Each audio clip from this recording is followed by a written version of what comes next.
Galactic Empire targets Earth, but humanity's final warning shakes the stars.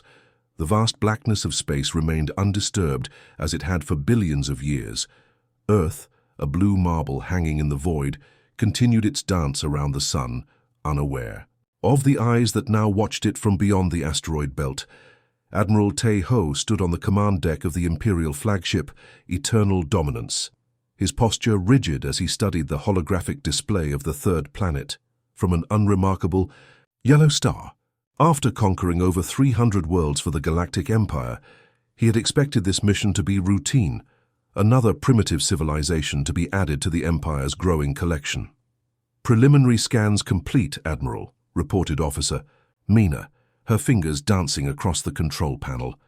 "The inhabitants call their planet Earth. They possess nuclear capabilities, but have only achieved limited space travel to their own moon and nearby planets. No faster-than-light technology detected."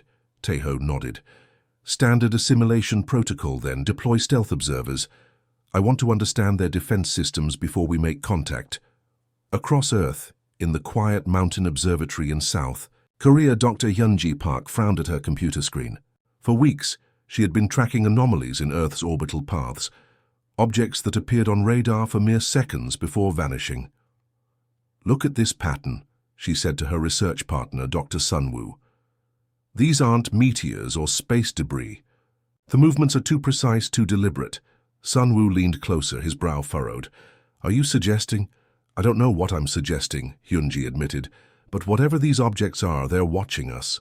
Her findings were dismissed by most government officials as equipment malfunction or overactive imagination. Space agencies worldwide had more pressing concerns than chasing phantom readings from one observatory in Korea. Meanwhile, aboard the Eternal Dominance, Officer Mina compiled her report on Earth's military capabilities. "Their weapons are primitive, but they possess surprising ingenuity. They've developed nuclear technology along different lines than most species we've encountered." "Different how?" Tae-ho asked, his interest piqued. "Their approach to quantum physics is unusual. They've explored theoretical applications we haven't seen before. Nothing threatening to us, of course, but noteworthy." Tae-ho dismissed the observation. Countless civilizations had developed unique scientific theories before being absorbed into the Empire. None had posed a genuine challenge in over 5 centuries, and Earth, Dr. Hyunji's persistence finally gained attention when similar anomalies were detected by observatories in Chile, Australia, and Canada. An emergency meeting of the International Space Cooperation Council was convened. "These objects are using some form of advanced cloaking technology," Hyunji explained to the assembled scientists and military personnel. "They appear only when changing position or running specific scans of our planet." Commander Ji-ho of South Korea's Space Defense Division studied the data with growing concern. "If these are artificial objects with cloaking capabilities, we're dealing with technology far beyond our own." The revelation spread through government channels worldwide, though the public remained unaware. Earth's military forces were quietly put on alert, though no one knew what actions could possibly be taken against visitors with such advanced technology. In orbit, Admiral Tae-ho completed his assessment. "They are divided into nation-states, still fighting among themselves, typical of pre-unified worlds. Their technology poses no threat. Prepare for first contact protocol."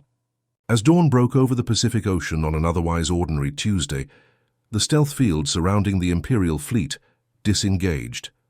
Massive ships, each the size of a small city, appeared in Earth's orbit. Their hulls gleamed like polished obsidian against the stars, visible even in daylight to the naked eye. Panic erupted across the planet.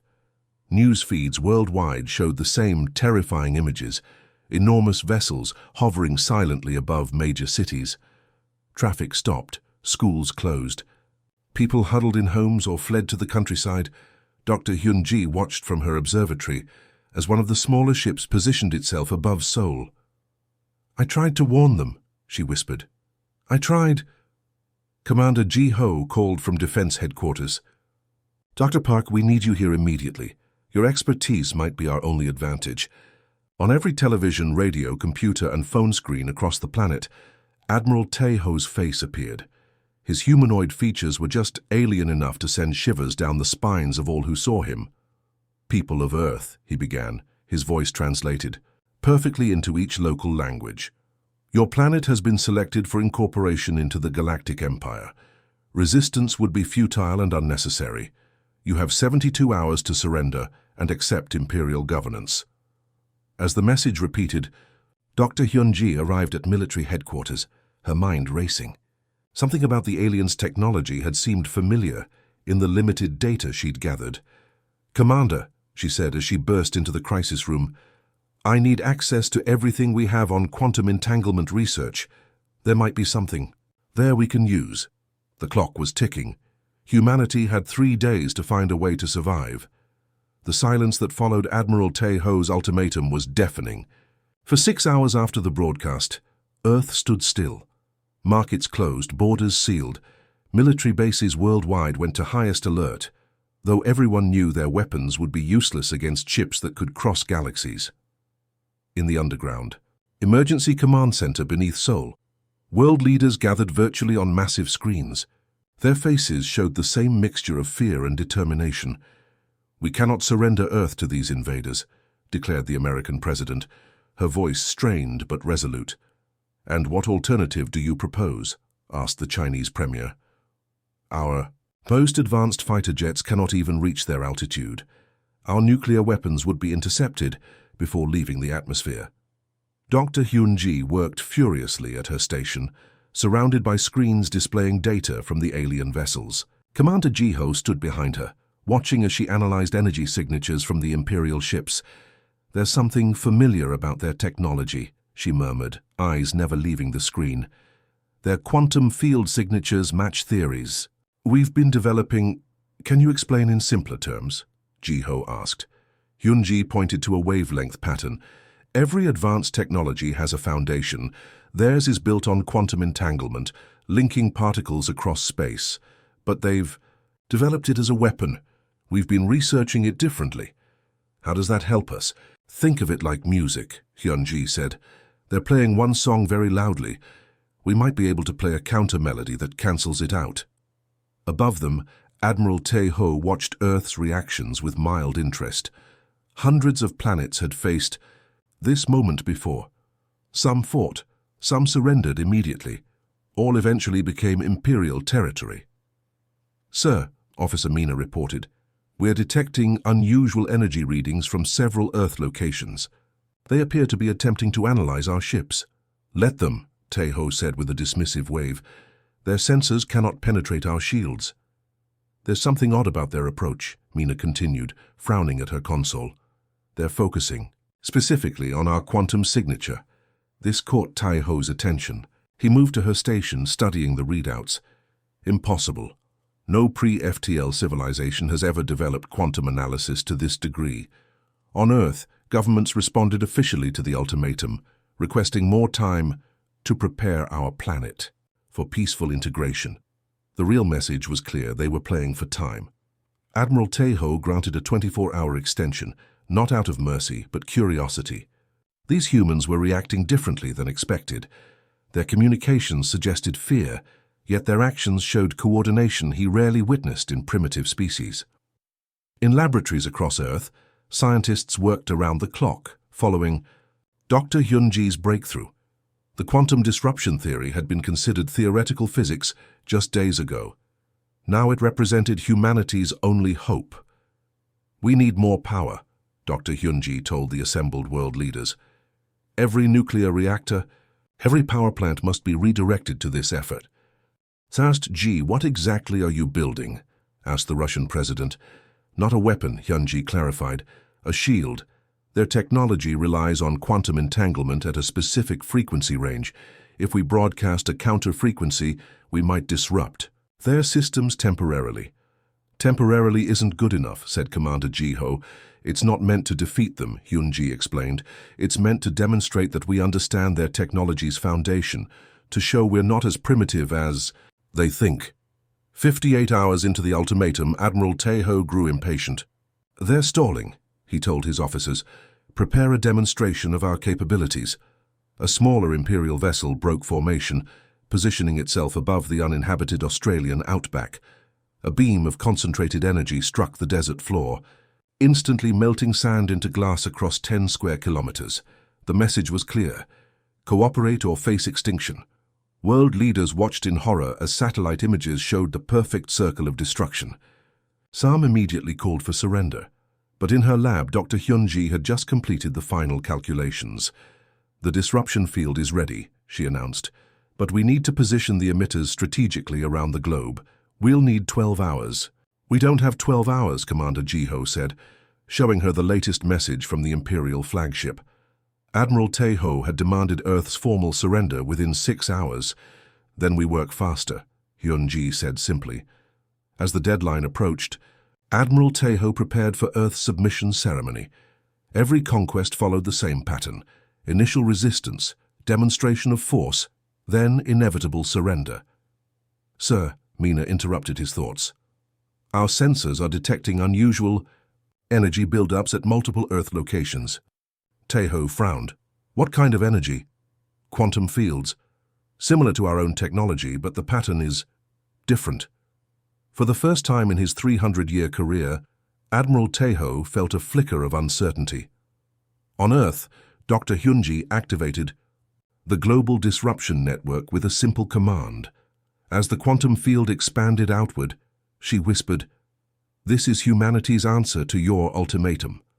The quantum disruption field expanded silently from 12 points across Earth's surface. It wasn't visible to human eyes, but the effect on the Imperial fleet was immediate and dramatic. Throughout the massive warships, control panels flickered and weapon systems went offline. Admiral Taeho steadied himself against his command console as emergency lights flashed across the bridge of the Eternal Dominance. "Report!" he demanded, his voice sharp with surprise. Officer Mina worked frantically at her station. "Weapon systems unresponsive, communications limited to emergency channels, shields operating at 30% capacity." She looked up, confusion evident on her face. "Sir, they're using a quantum disruption field calibrated specifically to our technology." "Impossible," Taeho whispered, though the evidence was all around him. "No pre-spaceflight civilization could possibly understand quantum mechanics at this level." On Earth, Dr. Hyunji and her team monitored the effects of their disruption field with tense anticipation. The network of quantum emitters, hastily assembled from research equipment and powered by every major nuclear plant on the planet, was performing beyond their expectations. "It's working," Sunwoo announced, eyes wide as he watched the data stream. "Their systems are destabilizing exactly as predicted." Commander Jiho entered the control room, his usually stern face showing the first hint of hope in days. "The United Nations Security Council is asking for status. What exactly have we done to them?" "We've temporarily disabled their offensive capabilities," Hyunji explained. "Their quantum entanglement weapons rely on specific frequency patterns. Our counterfield is creating interference. How long will it last?" "Hours maybe. They'll adapt eventually," Jiho nodded. "Then we use those hours wisely." Above Earth, the Imperial fleet struggled to restore their systems. Admiral Taeho had never faced such a situation in 3 centuries of conquests. His ships, each capable of destroying entire continents, were temporarily neutered by a supposedly primitive species. "Have the secondary fleet hold position at the edge of this solar system," he ordered. "Something is very wrong here." Captain Su Jin, who had served with Taeho for decades, approached carefully. "Sir, the High Command will expect an explanation for this delay." "And they will receive one," Taeho snapped, "after we understand what we're facing." The disruption field wasn't designed as a permanent solution. Dr. Hyunji had been clear about that from the beginning. It was a demonstration, proof that humanity understood more about quantum physics than the Empire had anticipated. As world leaders debated their next move, Dr. Hyunji made an unexpected request. "I need to speak directly with their commander." "Absolutely not," objected several military advisors simultaneously. "We've shown them our defensive capability," Hyunji insisted. "Now we need to show them our willingness to communicate. This isn't about winning a war. It's about preventing one." After hours of argument, the Security Council agreed. A communication channel was opened to the Imperial flagship. Admiral Taeho was surprised to see a single human female on his view screen, rather than a military or political leader. I am Dr. Hyunji Park, she began simply. I led the team that developed the quantum disruption field currently affecting your vessels. Tae-ho studied her with new interest. You have my attention, Dr. Park. Our species has been researching quantum entanglement for decades, she explained. But unlike your empire, we developed it along different lines. You weaponized it. We explored its properties as a defensive measure and communication medium. A convenient claim now that you've revealed this capability, Tae-ho replied skeptically. Hyunji smiled slightly. Check your own scans of our research facilities. You've been watching us for weeks. Your data will confirm the truth of my words. Officer Mina was already reviewing the surveillance records. Sir, she said quietly, she's correct. Their quantum research predates our arrival. It's just different from our approach. For the first time in his long career of conquest, Admiral Tae-ho felt genuine uncertainty. The Empire's standard assessment protocols had failed to identify a critical technological capability in a target species. What do you propose, Dr. Park? He asked finally. A conversation, she replied. One based on mutual respect rather than threats. Your empire has conquered many worlds, but Earth doesn't need to be one of them. As the two spoke, scientists worldwide continued strengthening the disruption field. Military forces remained on high alert. Humanity's future hung in the balance, resting on something the Empire had never expected to encounter from a primitive species, a different way of thinking. The quantum disruption field had weakened the Imperial fleet, but Admiral Tae-ho was no fool. 3 centuries of military command had taught him to always have contingency plans. As his engineers worked to adapt their systems to Earth's unexpected defense, he prepared a response that would remind these humans of their true position. Reroute power from life support on decks 30 through 50 to the primary weapon array, he ordered. If we can't use our quantum weapons, we'll use conventional energy beams. Officer Mina hesitated. Sir, that would sacrifice 2,000 crew members, who will be honored in Imperial memory, Tae-ho replied coldly. The Empire does not tolerate resistance. On Earth, the initial euphoria of their successful defense was fading. Dr. Hyunji's monitoring equipment showed the Imperial ships beginning to adapt. They're reconfiguring their systems, she told Commander Ji-ho. Our disruption field won't hold them much longer. How much time do we have? 3 hours, maybe less. Ji-ho's face remained impassive, but his eyes betrayed his concern. Then we need a more permanent solution. Dr. Hyunji shook her head. There is no permanent solution against their level of technology. Our only hope is to convince them that conquering Earth would cost too much. In the conference room, world leaders debated desperately. Some advocated surrender. Perhaps the Empire would be merciful if they cooperated now. Others insisted on fighting to the last human. Dr. Hyunji entered with a new proposal. We need to show them that our understanding of quantum physics goes deeper than they realize, she explained. Our disruption field is merely defensive. We need to demonstrate potential offensive capabilities. You said you couldn't build weapons, one general objected. Not weapons, Hyunji clarified. A warning shot, a focused quantum pulse that will temporarily disable their flagship completely. The plan was approved within minutes. Earth had no other options. Aboard the Imperial flagship, Admiral Tae-ho watched with satisfaction as his engineers bypassed the human disruption field. The weapon systems were coming back online. Target their major cities, he commanded. We'll start with their capital centers. Once their governments are eliminated, resistance will crumble. Captain Su-jin approached cautiously. Sir, might I suggest we consider a different approach? These humans have demonstrated unusual capabilities. Perhaps the standard conquest protocol is not appropriate here. Tae-ho's eyes narrowed. Are you questioning Imperial doctrine, Captain? I'm suggesting tactical flexibility, Admiral. Our mission is to expand the Empire's knowledge and power. These humans may be more valuable as allies than subjects. Before Tae-ho could respond, Officer Mina called out urgently. Sir, we're detecting a massive energy buildup on the planet's surface. Across Earth, power grids strained as every nuclear reactor and power plant channeled energy into Dr. Hyunji's modified quantum emitters. The original disruption field had been a broad net. This would be a focused spear. Target locked on their flagship. Sunwoo confirmed. Quantum pulse ready.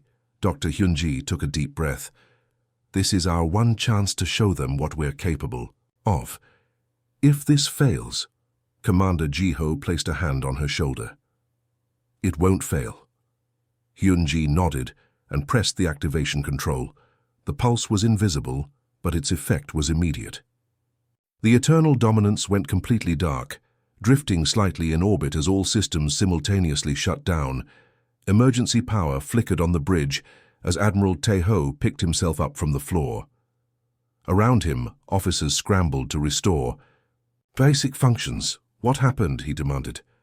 Complete system failure, Mina reported, her voice shaking. The humans targeted us with a focused quantum pulse that completely neutralized our power grid. Even our backup systems were affected. Impossible, Taeho whispered, but the evidence surrounded him. A communication signal broke through the static on their emergency channel. Commander Jiho's face appeared on the main view screen. This was a demonstration, Jiho stated calmly. A single, non-lethal pulse targeted at one ship. We chose not to disable your entire fleet, though we could have. We chose not to target life support systems, though we could have. Taeho stared at the human in stunned silence. Earth does not want war, Jiho continued, but we will not be conquered. We offer a different path forward, one of mutual respect and exchange. For the first time in 5,000 years of imperial expansion, a pre-FTL civilization had forced the Empire to reconsider its approach. The Imperial High Council chamber fell silent as Admiral Taeho's report concluded. 500 of the Empire's most powerful leaders had gathered for this emergency session, summoned across vast distances by quantum communicators. Many had expected a routine conquest announcement. Instead, they received the most shocking news in 5 millennia of imperial history. You allowed a pre-FTL civilization to disable your flagship? Asked Supreme Counselor Dae Sung, his ancient face tight with disbelief. I did not allow it, Taeho replied evenly. They achieved it through technological innovation we failed to detect. Their approach to quantum physics followed a completely different path than our own. Murmurs spread through the vast chamber. For thousands of years, the Empire had expanded by following a simple principle. Advanced technology meant advanced civilization. Species that hadn't mastered faster-than-light travel were, by definition, inferior. The standard protocols have served us for millennia, argued another counselor. Send the main battle fleet, overwhelm this Earth with sheer numbers. Admiral Taeho shook his head. That approach would be costly and potentially catastrophic. These humans have demonstrated the ability to neutralize our primary weapons systems. More importantly, they showed restraint. They could have targeted life support but chose not to. Captain Sujin stepped forward with additional data. Our analysis shows their quantum research has developed along fundamentally different lines than our own. They focused on disruption rather than amplification. If we combine their approach with ours, both civilizations would benefit enormously. The chamber erupted in heated debate. For hours, the counselors argued. Some demanded Earth's immediate destruction as an example to other potential rebels. Others saw potential in this unexpected development. Finally, Supreme Counselor Dae Sung raised his hand for silence. In 5,000 years, we have conquered countless worlds. Perhaps it is time we considered an alternative approach. On Earth, 30 days had passed since the confrontation. The Imperial fleet remained in orbit, but at a respectful distance. Regular communications had been established, and initial diplomatic talks were underway. Dr. Hyunji stood beside Commander Jiho on the observation deck of the newly constructed International Space Diplomatic Center. Below them, scientists from 27 nations worked alongside Imperial technical advisors, sharing knowledge. I never imagined this outcome, Hyunji admitted. When they first appeared, I thought it was the end of humanity. Instead, it's a new beginning, Jiho replied. The Empire has recognized Earth as a sovereign partner rather than a conquest. They're already implementing some of your quantum disruption theories in their own systems. A shuttle approached the station, carrying Admiral Taeho for the first official diplomatic meeting between Earth and the Galactic Empire. The terms of the historic agreement had been carefully negotiated. Earth would remain independent while gaining access to Imperial knowledge. In exchange, the Empire would receive Earth's unique insights into quantum physics. As the shuttle docked, Dr. Hyun-ji straightened her formal attire. She had been selected to lead Earth's scientific exchange program. "Are you nervous?" Ji-ho asked. "Terrified," she admitted, "but also excited. Think of what we'll learn from each other." Admiral Tae-ho stepped through the airlock, now dressed in diplomatic rather than military attire. His eyes found Dr. Hyun-ji immediately. "Dr. Park," he said with a formal bow, "the Imperial Council sends their respects and gratitude for your willingness to share your knowledge." "Knowledge should be shared, not conquered," she replied. Tae-ho nodded thoughtfully. "A concept my people have forgotten over millennia of expansion. Perhaps that is why the universe arranged this meeting." Later that evening, as Earth glowed blue beneath them, Dr. Hyun-ji and Admiral Tae-ho stood alone on the observation deck. "Your quantum disruption field technology is being studied throughout the Empire," Tae-ho said. "It has already improved our communication systems significantly. And your faster-than-light drive designs will revolutionize our understanding of physics," Hyun-ji replied. "In 300 years of conquest, I never imagined finding wisdom on a world that had barely reached its own moon," Tae-ho admitted. "The Empire has grown complacent in its power, and humanity has always been stronger when facing challenges," Hyun-ji said. "Perhaps both our civilizations needed this encounter." Below them, the lights of cities sparkled across Earth's night. Sight, no longer potential targets for conquest, but beacons of a new partnership among the stars. The Empire had arrived seeking subjects, but found equals instead. Humanity had faced extinction, but discovered its place in a much larger universe. The warning shot that could have started a war had instead created something unprecedented: peace built on mutual respect rather than fear.